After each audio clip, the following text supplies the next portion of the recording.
Welcome to Shubhin intelligent zone. आज हम लेके आ गए हैं अपने डेटा स्ट्रक्चर के एक और लेक्चर को, अपने डीएस की लेक्चर सीरीज को कंटिन्यू करते हुए। तो आज हमारा जो प्रोग्राम रहेगा वो रहेगा हमारे 1D एरे में इंसर्शन का। बेसिकली आज हम ये सीखेंगे कि अपनी 1D एरे में हम किसी भी एलिमेंट को इंसर्ट कैसे करते हैं। तो बोर्ड पे पूरा कोड ऑलरेडी लिखा हुआ है।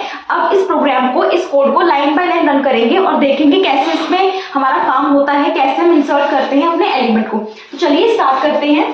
तो सबसे पहले लाइन बाय लाइन कोड को रन करते रहेंगे और साथ के साथ बनाते रहेंगे कि क्या क्या डिमांड है, क्या क्या कहा हुआ है। ठीक है, ओके स्टार्ट करते हैं। सबसे पहले आपकी हैशटैग इंक्लूड stdoh ये आपकी हेडर फाइल है और आपका मेन फंक्शन स्टार्ट होता है यहाँ से। तो यहाँ से हमने अपने मेन फंक्शन को स्टार्ट किया है। अब स्टार्ट करते हैं कोड को। सबसे पहले क्या लिखा हुआ है, सबसे फर्स्ट लाइन में लिखा हुआ है मेन फंक्शन के बाद int a of 100 this one. अब जो ये कोड है int a of 100, ये क्या इंडिकेट कर रहा है? ये आपको ये इंडिकेट कर रहा है कि बेसिकली आपको एक एरे बनाना है जिसका साइज कितना होगा, 100 होगा। एक बात और, अगर आपने ट्रैवर्सिंग का या इससे पहले की 1D एरे के प्रोग्राम्स का कोड नहीं देखा है तो माइट बी ये कोड आपको उतना समझ में नहीं आएगा, क्योंकि इससे पहले की वीडियोस में जो 1D एरे की वीडियोस थी हमने बहुत अच्छे से क्लियर किया हुआ है। ओके, तो पहले आप उनको देखेंगे फिर आप इसको देखेंगे तो it will make more sense. Start करते हैं दोबारा से। तो ये जो लाइन लिखी हुई है int a of 100, इसका मतलब क्या है कि बेसिकली हमें एक एरे बनानी है जो कितने है, जिसका साइज 100 है। तो साथ के साथ करते रहते हैं।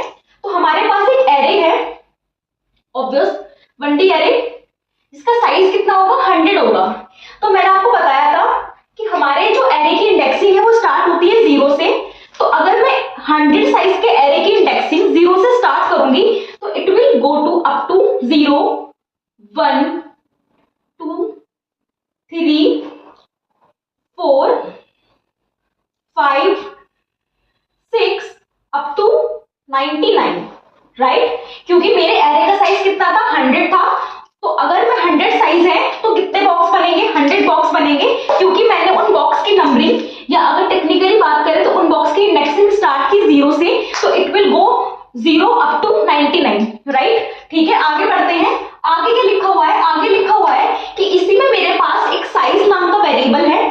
तो मेमोरी में एक साइज नाम का वेरिएबल बना लेते हैं, और यहाँ पे स्पेस कम है, हम यहाँ बना लेते हैं। तो ये एक साइज नाम का वेरिएबल बनेगा। उसके बाद आगे एक i नाम का वेरिएबल है, तो एक बॉक्स बनेगा i नाम के। फिर हमारा POS, अभी POS क्या है ये आपको कोड में आगे क्लियर होगा। फिलहाल ये लाइन जो है, ये लाइन हमारी डिक्लेरेशन वाली लाइन है। अगर मैं कमेंट्स में लिखना चाहूँ तो ये जो लाइन है ये बेसिकली डिक्लेरेशन वाली लाइन है। तो इसमें बस मैं ये देख रही हूँ कि क्या क्या वेरिएबल्स मैंने यूज किए हैं और कैसे मेमोरी में उनके लिए जगह बनती जा रही है। तो इंट के ही तरह से एक POS नाम का वेरिएबल है इसका, और एक यहाँ पे है वैल्यू। तो मेरे डिक्लेरेशन वाली लाइन में जो जो वेरिएबल्स थे उन सभी वेरिएबल्स को मैंने मेमोरी में रिप्रेजेंट कर लिया। तो ये एरे 0 से 99 तक का, और ये आपका साइज i, पॉज और वैल्यू। हालांकि ये मेमोरी में यहीं पे आना चाहिए था, बट क्योंकि हमारे पास स्पेस कम था तो मैंने इसको ऊपर बना दिया है।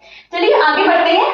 अब क्या लिखा है, अब यहाँ पे आ गया है printf। और हम सभी जानते हैं कि C लैंग्वेज के अंदर printf का मतलब ये होता है कि printf के अंदर जो भी मैसेज लिखा हुआ है वो एज इट इज हमारी स्क्रीन पे क्या होगा, प्रिंट होगा। तो इसलिए हम बना लेते हैं अपनी आउटपुट स्क्रीन को। तो यहाँ मैंने बना लिया है अपनी आउटपुट स्क्रीन को। जो जो मैसेज आते जाएंगे वो इसके अंदर हम प्रिंट कराते जाएंगे। तो printf में लिखा है एंटर नंबर ऑफ एलिमेंट्स। तो फर्स्ट printf के अकॉर्डिंग जो मैसेज आएगा वो आएगा एंटर नंबर ऑफ एलिमेंट्स। तो ये मैसेज हमारा ग्रुप पे आ गया, हमारा बेसिकली स्क्रीन पे आ गया। अब आगे क्या लिखा है, एंटर नंबर ऑफ एलिमेंट्स। इसका मतलब ये हुआ, इसका मतलब पहले क्लियर करते हैं। देखो यहाँ पे हमें दो बातें क्लियर होंगी। पहला ये साइज का मतलब और दूसरा इसका मतलब। हमारे एरे का जो मैक्स साइज है वो 100 है। ट्रैवर्सिंग वाली वीडियो जो मैंने कराई थी वहां मैंने इस चीज को बहुत अच्छे से एक्सप्लेन किया था। तो यहाँ एक बार रिकैप ले लेते हैं उस चीज का। हमारे एरे का जो मैक्सिमम साइज है वो 100 है। दैट मीन्स कि मैं अपने एरे में कितने एलिमेंट्स को स्टोर करा सकती हूँ। तो मेरे पास 100 का स्पेस है, मैं 100 एलिमेंट्स को स्टोर करा सकती हूँ। बट ये साइज आपको क्या बताएगा, ये साइज आपको ये बताएगा कि साइज तो 100 है मैक्सिमम, बट जो आप एक्चुअल में कितना स्टोर करा रहे हो। एग्जाम्पल मान लो कि हमारी क्लास में 50 सीट्स अरेंज है, एक क्लासरूम है जिसमें बच्चे 50 बैठेंगे। मतलब मान लो कोई क्लास है, कोई सेक्शन है, वहां पे मेरे पास लिस्ट है बैठेंगे। तो 50 स्टूडेंट्स के लिए सीट को अरेंज किया गया। अब उस क्लास में मैक्सिमम बच्चा कितना आ सकता है, 50 आ सकता है। लेकिन क्या जरूरी है कि 50 के 50 बच्चे आए या 50 के 50 सीट ऑक्यूपाइड हो? It will not compulsory. तो जो हमारे बच्चे प्रेजेंट हुए, मान लीजिए 50 सीट्स में हमारे 30 स्टूडेंट्स आए, तो एक्चुअल साइज कितना हुआ 30, या मान लीजिए 45 स्टूडेंट्स आए तो एक्चुअल साइज कितना हुआ 45। बिल्कुल सेम कॉन्सेप्ट यहाँ है कि मेरे एरे का जो मैक्सिमम साइज है वो 100 है, मतलब मैं इसमें 100 एलिमेंट्स स्टोर करा सकती हूँ। लेकिन साइज का मतलब क्या है? साइज का मतलब ये है कि आप उसमें एक्चुअल में कितने एलिमेंट स्टोर करा रहे हो। तो यहाँ पे वही चीज लिखी है, एंटर नंबर ऑफ एलिमेंट्स का मतलब है एक्चुअल साइज, कि आप कितने स्टोर कराएंगे। तो अगर मैं ये मानूं कि इन 100 डब्बों में से मुझे सिर्फ 5 बॉक्स यूज करने हैं, तो मेरा एक्चुअल साइज कितना हो गया? मेरा एक्चुअल साइज हो गया 5। क्लियर है? तो आपको आई थिंक साइज का मतलब क्लियर हुआ होगा। तो साइज का मतलब ये है कि इन 100 डब्बों में से मैं कितने डब्बे एक्चुअल में यूज कर रही हूँ जब मैंने ये कोड रन किया। तो मान लीजिए मेरा मन था कि मुझे इन 100 में से 5 डब्बे यूज करने हैं, मैंने साइज एंटर कर दिया 5। आगे बढ़ते हैं, तो मेरा साइज हो गया 5। अब printf enter number of elements, मैंने 5 एंटर किया। अगली लाइन क्या है? अगली लाइन है हमारे scanf की। तो scanf क्या करेगा? scanf इस वैल्यू को स्कैन करेगा और इसको वहां पे भेजेगा जहां मेमोरी में इसकी जगह बनी है। तो बेसिकली इसको हम ऑलरेडी डिस्कस कर चुके हैं कि परसेंटाइल डी मतलब कि this value should be integer, because percentile D format specifier होता है आपके इंटीजर का। फिर एंड ऑफ साइज मतलब कि ये 5 कहाँ स्टोर होगा? तो जहां साइज का बॉक्स बना है वहां ये 5 स्टोर होगा। तो यहाँ पे मेरा जो साइज था वो स्टोर हो गया कि मेरा साइज कितना है? 5 है। तो इस बात का मतलब ये हुआ कि 1 2 3 4, मतलब कि मैं ये 4 बॉक्सेस यूज करने वाली हूँ। ठीक है? कितने बॉक्सेस है? 0 से 99 बॉक्सेस है 100, लेकिन मैं अपने इस प्रोग्राम में कितने बॉक्स यूज करूंगी? 4 बॉक्सेस, सॉरी 5 बॉक्सेस, क्योंकि साइज कितना है? 5। 1 2 3 4 5, क्योंकि बॉक्स मेरे 5 है, साइज मेरे 5 है, और इंडेक्सिंग मैंने शुरू करी है 0 से, तो इंडेक्सिंग जाएगी 0 से लेके 4 तक। आगे देखते हैं आगे क्या लिखा हुआ है। अब मैंने ये 5 बॉक्सेस तो देख लिए कि भैया मुझे ये 5 बॉक्स यूज करने हैं, लेकिन अब मुझे इन बॉक्सेस में कुछ ना कुछ वैल्यू भी चाहिए। तो वैल्यू के लिए हमने क्या लिखा है? हम दोबारा स्क्रीन पे मैसेज प्रिंट करेंगे और यूजर से वैल्यू लेंगे कि बेसिकली इन डब्बों में आप क्या वैल्यू इंसर्ट कराना चाहते हो। अब हम देखते हैं हमारा मैसेज क्या था, एंटर एरे एलिमेंट्स। तो एंटर एरे एलिमेंट्स, दूसरा मैसेज मैंने अपनी स्क्रीन पे प्रिंट करा दिया। अब ये मैसेज क्या? ये मैसेज बेसिकली यूजर से वैल्यू मांग रहा है, इन खाली डब्बों में आपको क्या वैल्यू डालनी है। तो यूजर ने कह दिया 2 6 8 4 5। कितने डब्बे हैं? 5, तो वैल्यू भी कितनी होंगी? 5। 1 2 3 4 5। अब क्या होगा? अब ये पूरा जो लूप है, फॉर लूप और स्कैनफ, ये जो कोड है यहां से यहां तक का, यहां से यहां तक का जो कोड है, इसका यूज करके आप यूजर से वैल्यू लोगे और अब ये वैल्यू कहां आएंगी? ये वैल्यू बॉक्स में चली जाएंगी। अब ये फॉर लूप कैसे चलेगा? प्लस स्कैनफ के थ्रू, इन दोनों लाइंस के थ्रू, फॉर लूप और स्कैनफ के थ्रू ये जो वैल्यू है ये बॉक्सेस में जाती है। ये कैसे जाती है? तो ये हमने देखा था ट्रेवर्सिंग वाले वीडियो में, जहां हमने ट्रेवर्स किया था अपने एरे को। तो मैं ये पूरा कोड दोबारा री एक्सप्लेन नहीं करूंगी, आप इन दो लाइंस को समझने के लिए कि वैल्यू फॉर लूप और स्कैनफ की मदद से किस तरह जाती है बॉक्सेस में, आप उस वाली वीडियो को चेकआउट कर सकते हैं। तो चलिए मैं डायरेक्टली लिख देती हूँ कि इन दो लाइंस का यूज करके ये मेरी वैल्यू जो आउटपुट स्क्रीन पे है ये मेमोरी में चली जाती है। तो यहाँ आएगा 2 6 8 4 और 5, इस तरीके से वैल्यू आ जाएंगी। कमेंट में यहाँ पे लिख देते हैं। तो ये जो बेसिकली कोड है ये किसके लिए है? ये इनपुट के लिए है। इनपुट मतलब कि मैंने यूजर से इनपुट और एलिमेंट्स को मेमोरी के डब्बों में फिट कराया है। आगे बढ़ते हैं। अब कोड किस चीज का पढ़ रहे हैं हम? इंसर्शन का, मतलब कि मुझे डेटा स्ट्रक्चर में यानी कि एरे में एक एलिमेंट इंसर्ट करना है। तो एलिमेंट इंसर्ट करने की क्या क्या कंडीशंस हो सकती हैं? बेसिकली एलिमेंट आपका 3 जगहों पे इंसर्ट हो सकता है। या तो वो इंसर्ट होगा स्टार्टिंग में यानी कि 0th इंडेक्स पे, या वो इंसर्ट होगा लास्ट में यानी कि 5 तक यानी कि 4 तक तो मैंने इंसर्ट कर रखा है, या तो वो यहाँ पे इंसर्ट होगा, यहाँ कहीं मिडवे में इंसर्ट होगा। मान लीजिए एग्जाम्पल से अगर मैं रिलेट करूं कि आप क्लास में बैठे हुए हैं, तो स्टूडेंट्स की बेंच है, ठीक है, आप बैठे हुए हैं आराम से, 5 स्टूडेंट्स बैठे हैं। अब एक स्टूडेंट एंटर करता है और उसको वहीं बैठना है। तो 3 केस हो सकते हैं, या तो वो मान लीजिए ये मेरी बेंच है, अब कोई न्यू स्टूडेंट आया है दिस वन, तो या तो वो बैठेगा फर्स्ट पे, या वो बैठेगा लास्ट पे, या वो बैठेगा मिड पे। उसी तरीके से जो न्यूली एलिमेंट इंसर्ट होगा, या तो वो इंसर्ट होगा फर्स्ट पोजीशन पे, या इस वाले एरे की लास्ट पोजीशन पे, या कहीं मिडवे में। ठीक है, तो बेसिकली ये जो printf लिखा हुआ है एंटर पोजीशन टू इंसर्ट, इसका मतलब ये है कि हम यूजर से ये पूछ रहे हैं कि भाई आपको एलिमेंट कहाँ इंसर्ट करना है, आपको एलिमेंट स्टार्टिंग में इंसर्ट करना है, आपको एलिमेंट एरे के एंड में इंसर्ट करना है, या आपको एलिमेंट कहीं मिड में इंसर्ट करना है। तो वो पोजीशन हम यूजर से पूछना चाहते हैं कि न्यू एलिमेंट आप कहाँ इंसर्ट कराएंगे। तो क्या लिखा हुआ है इसमें, एंटर पोजीशन टू इंसर्ट। तो printf के अंदर कोड है क्योंकि यूजर से पूछा जा रहा है, तो यही मैसेज हमारा स्क्रीन पे आएगा, एंटर पोजीशन टू इंसर्ट। ठीक है, अब यूजर ने मान लीजिए बोला कि पोजीशन थर्ड, यूजर को इंसर्ट करना है पोजीशन नंबर थर्ड पे। अब क्या होगा, अगेन क्या लिखा हुआ है, स्कैनफ। तो बेसिकली स्कैनफ का यूज करके यहाँ पे क्या है परसेंटाइल डी, तो ये चेक किया जाएगा कि पोजीशन की जो वैल्यू हमने एंटर करी है वो क्या होनी चाहिए, इंटीजर होनी चाहिए, और एंड ऑफ पोजीशन की मदद से ये 3 पोजीशन वेरिएबल में जाके क्या हो जाएगा, स्टोर हो जाएगा।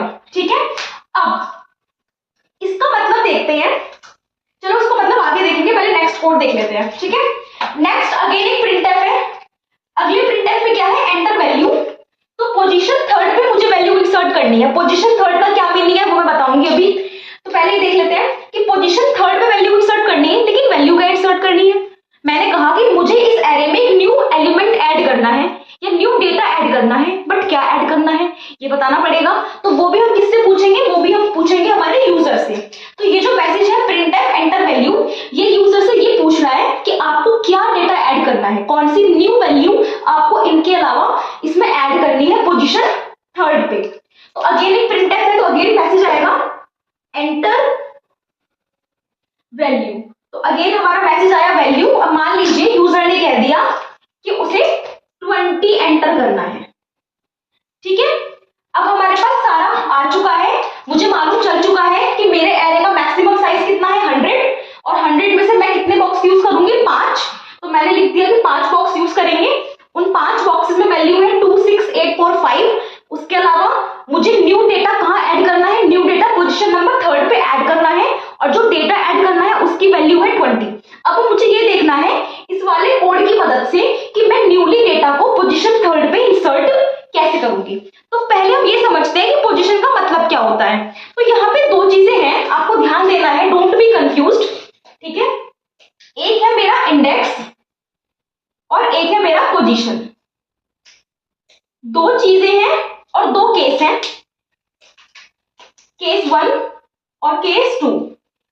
पोजीशन हमेशा स्टार्ट होती है आपकी 1 से, मतलब कि पहला जो बॉक्स है वो पहली पोजीशन है, दूसरा जो बॉक्स है वो दूसरी पोजीशन है, तीसरा बॉक्स तीसरी पोजीशन, चौथा बॉक्स चौथी पोजीशन, पांचवा बॉक्स पांचवी position, up to so on, जहां तक एरे जा रही है। तो पोजीशन हमेशा स्टार्ट कहां से होती है, 1 से। पोजीशन कभी भी 0 से स्टार्ट नहीं होती, पहली बात। तो केस 1 हो या केस 2 हो, पोजीशन का जो स्टार्टिंग पॉइंट है वो हमेशा क्या रहेगा, 1। पोजीशन हमेशा कहां से स्टार्ट होगी, 1 से। ठीक है, अब बात करते हैं इंडेक्स की। तो कभी कभी ऐसा होता है कि हम एरे के इंडेक्स को भी 1 से शुरू करते हैं। तो अगर मैं एरे के इंडेक्स को 1 से शुरू करूंगी और पोजीशन को भी स्टार्ट करूंगी 1 से, तो पोजीशन और इंडेक्सिंग मेरी बराबर रहेगी। तो कभी कभी हम देखेंगे बुक्स में, गूगल पे या कहीं भी इंटरनेट पे कि हमारा पोजीशन तो 1 से शुरू होगा ही होगा, बट मेरी इंडेक्सिंग भी 1 से स्टार्ट होगी। तो अगर आप इंडेक्सिंग और पोजीशन दोनों 1 से स्टार्ट करोगे तो दोनों आपके कोड में बराबर चलेंगे। बट यहाँ पे जनरली जो होता है, इंडेक्सिंग शुरू होती है आपकी 0 से। तो अगर आप इंडेक्सिंग शुरू करोगे 0 से, तो पोजीशन हमेशा इंडेक्सिंग से एक आगे रहेगी, या मैं यूं कहूं कि इंडेक्सिंग की वैल्यू पोजीशन से कम रहेगी। कैसे, एग्जांपल लेते हैं, यहां पे देखेंगे, रेड मार्कर से लिखती हूं मैं। इंडेक्सिंग मैंने ऑटोमेटिकली लिख रखी है, इंडेक्सिंग है 0 1 2 3 4। ओके, पोजीशन शुरू होगी ना 1 से, तो ये मेरी इंडेक्सिंग है I और POS मेरी पोजीशन है। पोजीशन शुरू कहां से करनी है हमें, 1 से। तो पोजीशन 1 2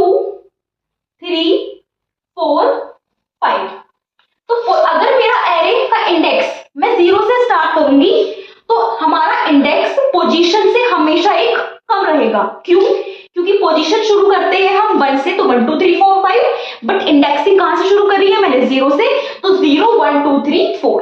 तो ये वाली बात आपको समझानी थी कि कहीं कहीं पे अगर आपकी पोजीशन भी 0 से है और इंडेक्सिंग भी 0 से है तो वहां पे इक्वल रहेगा, बट मेरे केस में मैंने पोजीशन को स्टार्ट किया 1 से और इंडेक्सिंग को स्टार्ट किया 0 से। अब देखते हैं यूजर ने कौन सी पोजीशन पे कहा है डेटा इंसर्ट कराने के लिए। तो यूजर ने कहा है कि उसको डेटा इंसर्ट कराना है कहां पे? थर्ड पोजीशन पे। तो अगर मैं ध्यान दूं तो पोजीशन कौन सी है? 1 2 3। तो बेसिकली ये पोजीशन है, दिस इज द पोजीशन जहां पे यूजर डेटा चाहता है इंसर्ट कराना। तो आप ध्यान देंगे पोजीशन तो मेरी थर्ड है, रेड मार्कर वाली पोजीशन है, बट जो मेरा इंडेक्स है वो क्या है? वो मेरा 2 है। यही इस पूरे कोड का मेन लॉजिक है। क्योंकि हमने एरे की इंडेक्सिंग 0 से स्टार्ट की है, तो इंडेक्सिंग क्या है? इंडेक्सिंग तो 2 है, बट पोजीशन मेरी 3 है। अगर यूजर ये कहता कि भाई मुझे तो पोजीशन 2 पे इंसर्ट कराना है, तो जब पोजीशन 2 पे इंसर्ट कराता तो वहां पे इंडेक्सिंग 1 कम होती, यानी कि 1 होती। ठीक है, तो हमने ये समझा कि ये वाली लाइन यहां पे मुझे इंसर्ट कराना है। दिस इज द पार्ट जहां यूजर को डेटा इंसर्ट कराना है। ये वो जगह है जहां का पोजीशन नंबर 3 है और इंडेक्स नंबर 2 है। इंसर्ट क्या कराना है? इंसर्ट कराना है 20। अब आप समझ गए कि पोजीशन कौन सी है जहां पे इंसर्ट कराना है और पोजीशन और इंडेक्सिंग में क्या रिलेशनशिप चलती है। अब मुझे ये देखना है कि मैं इंसर्ट कराऊंगी कैसे। तो इंसर्ट कराने का तरीका क्या है? तो तरीका ये हो सकता है, अगर इस एरे को दोबारा बनाया जाए तो ये एरे 100 का ना बनाकर हम बनाते हैं 5 का। 0 इंडेक्सिंग लिखी है मैंने 2 3 और ये हमारा 4 और एलिमेंट्स लिखे हैं इसमें 2 6 8 4 5। यहां पे इंसर्ट होगा इंडेक्स 2 और पोजीशन 3 यहां इंसर्ट होगा। और एक इसमें हमारा एरे ये आगे भी जा रहा है, क्योंकि ये एरे कहां तक जा रहा है? ये जा रहा है मेरा अप टू 99 तक। 100 का एरे है। तरीका क्या हो सकता है? तरीका ये हो सकता है कि इस 5 को मैं यहां पहुंचा दूं, तो ये 5 उठ करके यहां आ जाएगा, हियर, राइट। और ये जगह क्या हो गई? ये जगह मेरी खाली हो गई। फिर ये जगह खाली है तो इस 4 को यहां पहुंचा दो, तो ये 4 उठकर यहां आ जाएगा। अब ये 4 यहां पेस्ट हो गया तो ये जगह खाली हो गई, ये खाली हो गई, तो इस 8 को यहां पहुंचा दो, ये 8 यहां आ गया तो ये जगह खाली हो गई। अब क्या करूं? ये जगह खाली हो गई है ना, तो अब जो वैल्यू है, वैल्यू क्या है मेरी? वैल्यू मेरी 20 है। इस 20 को यहां डाल दो। ठीक है, तो हमारी अपनी एक एक वैल्यू को आगे इंसर्ट कराए और इसको खाली करके वैल्यू को यहां पे डाल दें। ठीक है, तो फिलहाल दोबारा पहले की तरह बना लेते हैं इसको। पहले की तरह क्या है इसमें? यहाँ पे 8 है, यहाँ 4 है और यहाँ 5 है। तो लॉजिक क्या काम करेगा? लॉजिक ये काम करेगा कि आप इसको यहाँ, इसको यहाँ, इसको यहाँ और यहाँ जगह खाली होगी तो इस वैल्यू 20 को मैं यहाँ पे डाल दूंगी और मेरा काम हो जाएगा। यही मुझे करना है। बट करेंगे कैसे? इसके लिए कोड कैसे लिखा जाएगा? तो कोड हम देखते हैं। कोड में हमने लगाया फॉर लूप। सवाल ये उठता है कि फॉर लूप चलेगा कहां से? फॉर लूप में ये होता है ना कि कहां से कहां तक जाएगा और वहां से वहां तक जाने में मेरे वेरिएबल की वैल्यू घट रही है या बढ़ रही है। तो फॉर लूप कहां चलेगा? फॉर लूप या तो चलेगा स्टार्टिंग से या चलेगा एंडिंग से। सिंपल सी बात है, या तो आप उसे स्टार्टिंग से स्टार्ट करोगे इंडेक्स के, या आप करोगे एंड से। तो मैंने क्या किया है? मैंने यहाँ की वैल्यू को यहाँ खिसकाया है। तो क्या मैंने स्टार्टिंग में कुछ भी छेड़ा है? Answer is no. मैंने स्टार्टिंग में तो कुछ करा ही नहीं है। मैंने जो भी ऑपरेशंस परफॉर्म करे, कहां से कहां तक परफॉर्म करे? एंड से स्टार्ट करा और यहां तक परफॉर्म करा। तो मेरा जो फॉर लूप चलेगा वो चलेगा साइज -1 से। साइज -1 से क्यों? क्योंकि एरे का जो साइज है 1 2 3 4 5 है और एरे की आई वेरिएबल का मतलब है इंडेक्सिंग। इंडेक्सिंग क्या है यहाँ की? 4। तो फॉर लूप चलेगा साइज -1 से। साइज -1 से चलेगा मतलब कि यहां से स्टार्ट होगा, यहां से मेरा फॉर लूप स्टार्ट होगा और यहीं से स्टार्ट करना भी है क्योंकि पहले मुझे इसी एलिमेंट को इधर शिफ्ट करना है। अब सवाल उठता है कि ये फॉर लूप कहां तक जाएगा? तो कहां तक गई थी मैं? इसको यहां शिफ्ट किया था, इसको यहाँ शिफ्ट किया, इसको यहाँ शिफ्ट किया, मैं यहाँ तक आई थी। ऑपरेशंस को समझाने के लिए यहां से स्टार्ट किया, बेसिकली साइज -1, बिकॉज साइज क्या है 5, 5 - 1 = 4। साइज क्या है 5, 5 - 1 = 4। ठीक है, यहां तक मैं आई हूं। ये क्या है, this is the position -1। Why? Because position क्या है 3, 3 - 1 दैट इज 2। तो यानी कि मैंने साइज -1 4 किया है, पोजीशन -1 2 किया है। दोनों वैल्यूज को इंडेक्सिंग यानी कि आई की टर्म्स में निकाला है अपने फॉर लूप के लिए। तो फॉर लूप में जो आई वेरिएबल है वो किसको इंडिकेट करता है, इंडेक्सिंग को। तो कहां से, कौन से इंडेक्सिंग से मैं स्टार्ट करूंगी फॉर लूप, तो जिस इंडेक्सिंग से स्टार्ट होगा वो इंडेक्सिंग है मेरी साइज -1 यानी कि 4, यहां से स्टार्ट होगा। और किस इंडेक्सिंग तक जाएगा, तो 2 इंडेक्सिंग तक जाएगा। 2 को मैं कैसे लिख सकती हूँ, 2 को मैं लिख सकती हूँ पोजीशन -1, बिकॉज मैंने बताया था कि हमारा जो पोजीशन है वो इंडेक्सिंग से कम होता है, क्योंकि हमने पोजीशंस को 1 से और इंडेक्सिंग को 0 से स्टार्ट किया हुआ है। तो कहां तक जाएगा, ये पोजीशन -1 तक जाएगा। अब ये घटेगा या बढ़ेगा, देखते हैं। पहले मैंने 5 को शिफ्ट किया यहां, तो पहले मेरे आई की वैल्यू क्या थी 4 थी, और मैंने शिफ्ट किया है उसको किस लोकेशन पे, 5th लोकेशन पे। ध्यान दो, आई की वैल्यू क्या है 4 है, तो जहां 4 है उसको मैंने शिफ्ट किया यहां, यानी कि मैंने 4th इंडेक्स की वैल्यू को शिफ्ट किया है 5th इंडेक्स पे। फिर मैं आई 3rd इंडेक्स पे, तो अब आई की वैल्यू क्या हो गई है 3, और 3rd इंडेक्स की वैल्यू को मैं कहां शिफ्ट कर रही हूं 4th इंडेक्स पे। तो 3rd इंडेक्स की वैल्यू को मैं शिफ्ट कर रही हूं 4th इंडेक्स पे। अपार्ट फ्रॉम दैट फिर मैं आई यहाँ पे, इसको शिफ्ट किया मैंने तो ये यहां आ गया। उसके बाद मैं यहाँ पे आऊंगी, तो i = 2, मतलब कि 2nd इंडेक्सिंग की वैल्यू को हम शिफ्ट करेंगे 3rd इंडेक्स पे, तो ये 8 आएगा यहाँ पे। तो i की वैल्यू पहले 4th इंडेक्सिंग की वैल्यू को शिफ्ट करेंगे 5th पे, फिर 3rd इंडेक्सिंग की वैल्यू को शिफ्ट करेंगे 4th पे, फिर 2nd इंडेक्सिंग की वैल्यू को शिफ्ट करेंगे 3rd पे। तो i की वैल्यू पहले 4 है, फिर 3 है, फिर 2 है। तो बेसिकली i क्या हो रहा है, हमारा घट रहा है। ठीक है, तो ये लूप क्या कह रहा है, ये लूप ये कह रहा है कि इंडेक्सिंग के टर्म्स में हमें लूप चलाना है। साइज -1 यानी कि 4 से ये लूप शुरू होगा, पोजीशन -1 तक ये लूप जाएगा, और यहां से यहां तक आने में आई की वैल्यू क्या होगी, घटेगी। ये वाला लूप क्लियर हुआ। अब आते हैं अगले इंडेक्स पे। अगली लाइन में ये लिखा है कि a ऑफ i को मैं कहां भेज रही हूं, a ऑफ i + 1 में। तो बिल्कुल यहां पे देख के मुझे क्लियर हो रहा है कि जब मेरे i की वैल्यू 4 है, तो मैं उस वैल्यू को एक कदम पीछे भेज रही हूँ i + 1 यानी कि 5 में। जब मेरे i की वैल्यू 3 है, तो कहां भेज रही हूँ वैल्यू को मैं 4th इंडेक्स पे। जब मेरे इंडेक्स की वैल्यू 2 है, तो कहां भेज रहे हैं वैल्यू को हम 3rd इंडेक्स पे। तो a ऑफ i की वैल्यू को हम शिफ्ट करेंगे a ऑफ i + 1 पे। तो एक बार इसको रन करके देखते हैं।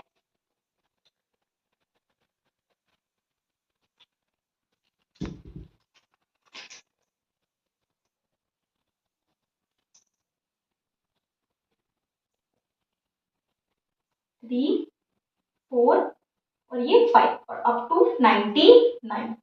वैल्यूज है स्टार्टिंग में 2 6 8 4 5। पोजीशन 2 मतलब कि पोजीशन 3rd यहां से स्टार्ट करना है। तो स्टार्ट किया हमने अपने लूप को साइज -1 से। साइज -1 का मतलब लूप स्टार्ट हो रहा है i = 4 से। 4 <= पोजीशन -1, पोजीशन मेरी क्या है 3 -1 2। तो क्या 4 2 से बड़ा है, हाँ 4 2 से बड़ा है, कंडीशन मेरी ट्रू है। तो हम आएंगे अपने अगली लाइन पे। क्या करना है, a ऑफ i की वैल्यू क्या है, i की वैल्यू इस टाइम पे 4 है, तो a ऑफ i मतलब a ऑफ 4 को कहां भेज दो a ऑफ i + 1 में। a ऑफ i + 1 मतलब कि a ऑफ 4 + 1 यानी कि 5 में। तो a ऑफ 4 को कहां भेजो a ऑफ 5 में। तो a ऑफ 4 पे जो वैल्यू लिखी है वो कहां चली जाएगी a ऑफ 5 में, तो ये मिट जाएगा और ये हमारी वैल्यू यहां पे आ जाएगी। ठीक है, बट अभी हम लूप से बाहर नहीं आए हैं, अभी हम लूप के अंदर ही हैं। तो हम जाएंगे ऊपर और i की वैल्यू क्या होगी i -। तो अगर मैं यहां बना लूं i नाम का वेरिएबल, तो आई की वैल्यू 4 के लिए मैंने लूप चलाया था, अब आई की वैल्यू क्या हो गई है, माइनस हो गई है, तो अब आई की वैल्यू क्या हो गई, 3। कंडीशन चेक करते हैं, 3 less greater than equal to 2, हाँ 3 2 से बड़ा है, कंडीशन ट्रू है। अगेन हम लूप में आए हैं, क्या लिखा है, ए ऑफ आई की वैल्यू इस वक्त क्या है, 3। ए ऑफ 3 को कहां भेजना है, ए ऑफ 3 को भेजना है ए ऑफ 3 प्लस 1 मतलब कि 4 में। तो ए ऑफ 3 पे जो वैल्यू है ये, इसको कहां भेजो, ए ऑफ 4 यहां भेज दो, तो ये 4 यहां आ गया और ये यहां से मिट गया। अभी भी मैं लूप से बाहर नहीं आई हूं, अगेन हम ऊपर जाएंगे, आई माइनस माइनस यानी कि आई की वैल्यू क्या हो गई मेरी, 2 हो गई। चेक करो कंडीशन क्या है, ट्रू है, क्योंकि 2 2 से इक्वल होता है, बड़ा तो नहीं है बट बराबर है, मैंने इक्वल टू भी लगाया हुआ है। नीचे आ जाओ, क्या लिखा है, ए ऑफ आई मतलब कि ए ऑफ 2, ए ऑफ 2 कहां भेजना है, ए ऑफ 2 भेजना है ए ऑफ 2 प्लस 1 मतलब कि 3 में। तो ए ऑफ 2 पे क्या लिखा है, ए ऑफ 2 पे लिखा है 8 और इस 8 को यहां भेज दो, तो 8 आ गया यहां और यहां से मिट गया। अब दोबारा आई की वैल्यू क्या होगी, माइनस माइनस 1।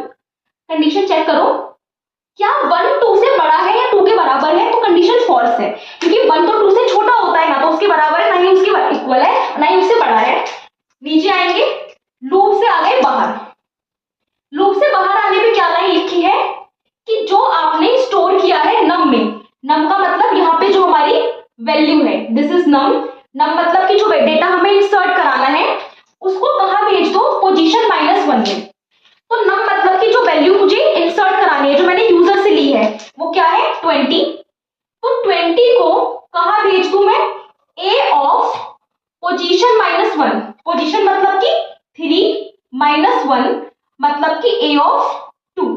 तो 20 को कहां भेजना है, ए ऑफ 2 में, तो 20 आ गया मेरा ए ऑफ 2 में, और यही मुझे चाहिए था। तो बेसिकली मेरा 20 कहां इंसर्ट हो गया, पोजीशन हमारी 3rd पे इंडेक्स हो गया।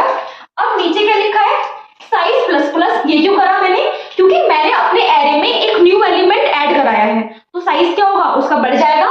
तो अब पहले कितना था, 1 2 3 4 5, अब कितना है 1 2 3 4 5 6, तो साइज की वैल्यू बढ़ जाएगी प्लस प्लस, तो यहाँ पे साइज क्या हो जाएगा, साइज हो जाएगा हमारा 6। अब ये वाला जो कोड है, ये जो कोड लिखा है कि एरे एलिमेंट्स को प्रिंट करो, ये कोड ऑलरेडी एक्सप्लेन कर दिया था ट्रैवर्सिंग वाले कोड में। तो इनपुट लेना और उसको प्रिंट कराना, फाइनली एरे प्रिंट कैसे करेंगे स्क्रीन पे, ये आपका हमने एक्सप्लेन कर दिया है ट्रैवर्सिंग वाले में, तो इसको री एक्सप्लेन मैं नहीं करूंगी। तो ये हमने ये देखा कि अगर मुझे अपने एरे में कोई एलिमेंट स्पेसिफिक पोजीशन पे करना है इंसर्ट, तो हम कैसे करते हैं। अब हम देख लेते हैं कि अगर हमें बिगिनिंग में करना है तो हम कैसे करेंगे। तो बिगिनिंग में करने का बहुत सिंपल कोड है।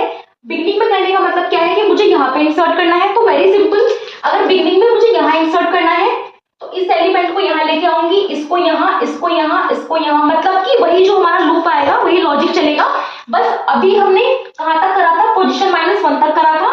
अगर मुझे बिगिनिंग में करना है तो मैं कहाँ तक लेके जाऊंगी, लूप को 0 तक लेके जाऊंगी। क्यों, क्योंकि ऑब्वियसली इस एरे को बनाएंगे 2 6 8 4 5 0 1 2 3 4, इसको यहाँ इंसर्ट करेंगे, इसको यहाँ 4 5, ये यहाँ जाएगा तो 6, ये इधर आएगा तो 2, और यहाँ पे न्यू एलिमेंट इंसर्ट होगा, तो लूप स्टार्ट होगा साइज -1 से और कहाँ तक जाएगा, 0 तक। तो लिखा हुआ है वही हमारा कोड है कि साइज -1 से लूप स्टार्ट होगा और कहाँ तक जाएगा, 0 तक। अगर मैं कहाँ इंसर्ट करना चाहती हूँ, बिगिनिंग में, और डिक्रीमेंट हो रहा है, तो ये वाला लॉजिक वही ए ऑफ आई को हम करेंगे ए ऑफ आई प्लस 1 में। और अब हम नम को कहाँ इंसर्ट कर रहे हैं, तो जो मेरा न्यूली डेटा है वो कहाँ इंसर्ट होगा, ए ऑफ 0 में, क्योंकि मैं 0th इंडेक्स पे अपने 20 को इंसर्ट करना चाहती हूँ, और साइज हमारा प्लस प्लस हो जाएगा। ठीक है, इसी में चेंज करना है बस। उसके बाद अगर मुझे कोई डेटा बिल्कुल एंड में इंसर्ट करना है तो उसके लिए तो बहुत ही सिंपल है। एंड में इंसर्ट करने के लिए हम मान लीजिए यूजर ने कहा कि हमें पोजीशन 5 पे इंसर्ट करना है, तो पोजीशन 5 तो मेरी खाली है, राइट, पोजीशन 5 तो खाली है क्योंकि मैंने डेटा कहाँ डाल रखा है, पोजीशन 4 तक। तो वेरी सिंपल, पोजीशन 5 पे करने के लिए या पोजीशन 6 पे करने के लिए डायरेक्ट हम वैल्यू को लिख देंगे कि नम कहाँ जा रहा है, नम जा रहा है मेरा ए ऑफ पोजीशन में, 1 2 3 4 5 6, 6th पोजीशन, 6th पोजीशन मेरी, और ये इंडेक्सिंग है, ये पोजीशन है, तो 6th पोजीशन मेरी ये वाली होगी, दिस वन। तो ये तो मेरी ऑटोमेटिकली खाली है, तो डायरेक्टली हम नंबर को डाल देंगे ए ऑफ पोजीशन में। अब एक छोटा सा क्वेरी क्लियर कर देते हैं कि मान लीजिए मेरा ये एरे था, मेरा एरे कहां तक है, मेरा एरे पोजीशन 5 तक फिल है। पोजीशन यहां से स्टार्ट करिए 1 2 3 4 5, यहां तक मेरा एरे फिल है और मैंने कहा कि मुझे पोजीशन 10 पे डालनी है वैल्यू। तो क्या ये पॉसिबल है? क्योंकि एरे अभी जहां तक फिल है वो पोजीशन 5 है, तो मैं 10 पे डालना चाहती हूँ, तो मतलब 6 पोजीशन, 7 पोजीशन, 8 पोजीशन, 9 पोजीशन, ये चारों पोजीशन स्किप करके मैं डालना चाहती हूँ वैल्यू पोजीशन 10 पे। तो इट इज नॉट पॉसिबल, क्योंकि एरे में हम जो डेटा फिल करते हैं वो कॉन्टिन्यूअस लोकेशंस पे होता है। अगर आपका डेटा पोजीशन 5 तक फिल है तो आप डायरेक्टली बीच में बॉक्सेस को छोड़कर जंप नहीं करा सकते, आपको पोजीशन 6 पे ही डालना पड़ेगा, फिर पोजीशन 7 पे। तो बेसिकली एरे में जो हमारा इंसर्शन होगा वो कॉन्टिन्यूअस मेमोरी लोकेशंस पे होगा, ठीक है।